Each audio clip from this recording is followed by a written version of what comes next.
Mas marami ang magkakaroon ng internet access sa isang barangay sa QC dahil sa libreng wifi doon. Kung saan yan, ibabalita ni Gerard Garcia. Gumagastos ng mahigit 1,000 piso buwan-buwan si Mang Rafael Deseo para sa kanyang internet connection.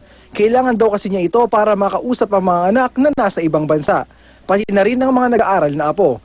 Pero ngayon, pwede na siyang makatipid dahil sa libreng wifi program ng barangay pinagkaisahan sa Quezon City. Wala nang bayad sa sa broadband, di ba? Bayad pa kami ng 1,200 ganyan. Ngayon, wala nang kami binabayaran. Kaya malaking tipid para sa amin. Pero eksklusibo lamang ito para sa mga residente ng barangay. Para hindi lang ito magamit ng kung sino-sino, may password ito.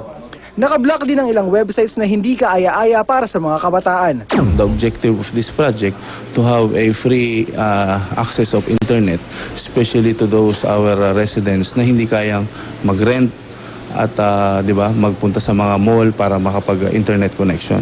Bukod sa mga residente, nakikinabang din dito ang mga estudyante ng Ramon Magsaysay High School sa Cubao na malapit sa barangay.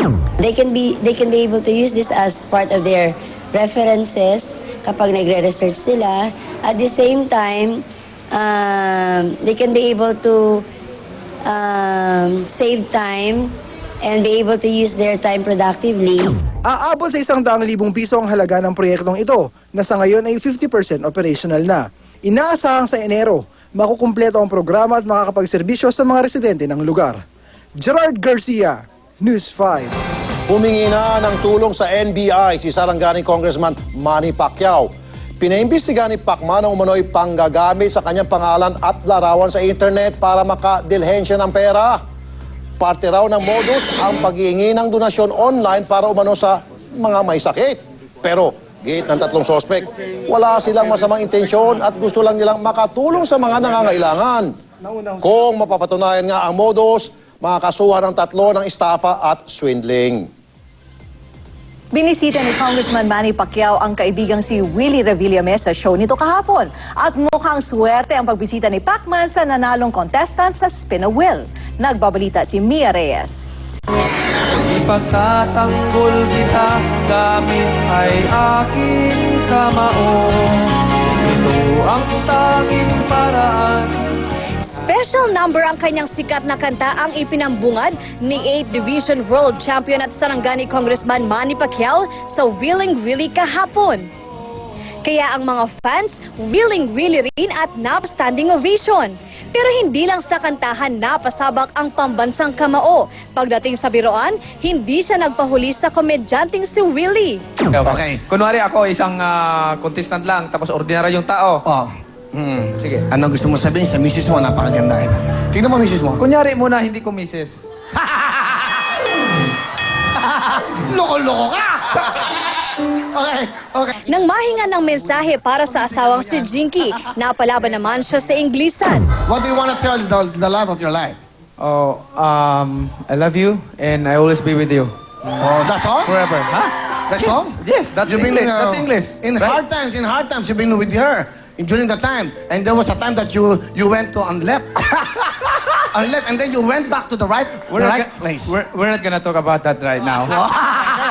Okay. Oh, come on! Mukhang may dalang swerte naman ang pagdalaw ng pambansang kamao sa Willing Willie dahil nasungkit ang jackpot na 1 million cash, house and lot at bagong kotse. Mia Reyes, News 5. Narito ang iba pang headlines ngayong araw. Toll rates sa SLEX, NLEX at SCTEX tataas sa Enero. Pero hirit na 12% VAT sa toll hinarang ng Korte Suprema. Singil sa tubig tataas din sa Enero. Paggamit ng paputok sa pagsalubong sa New Year, ipinagbawal na sa 3 barangay sa Makati. Pag-asa, sinugurong wala ng bagyong papasok ng bansa ngayong taon. Pero Pasko at Bagong Taon, posible namang udanin.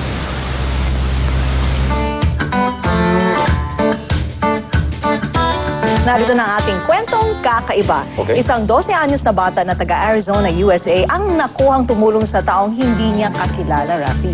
O, di ba? Okay. Maluha-luha pa ang batang si Carlos Olivas na nanghihingi ng tulong sa mga tao. Sa hindi inaasang pangyayari, nalaman ni Carlos ang kwento ni Francisco Felix. Dininay sa isang ospital si Francisco na sumailalim sa isang liver transplant operation dahil sa kakapusan sa pera. Nang malaman nito ni Carlos, hindi na nagpatumpik-tumpik ang bata. Nagsimula siya ng isang fundraising. At plano ni Olivas na mapuno ng pera ang galon ng tubig na ito. O di ba, Rafi, it doesn't matter kung ilang taon ka, may pera ka ba o wala, or may authority ka ba o wala, makakahanap ka ng paraan na Wait a minute, magbigay ng wait a minute. tulong. We're not gonna talk about it. No.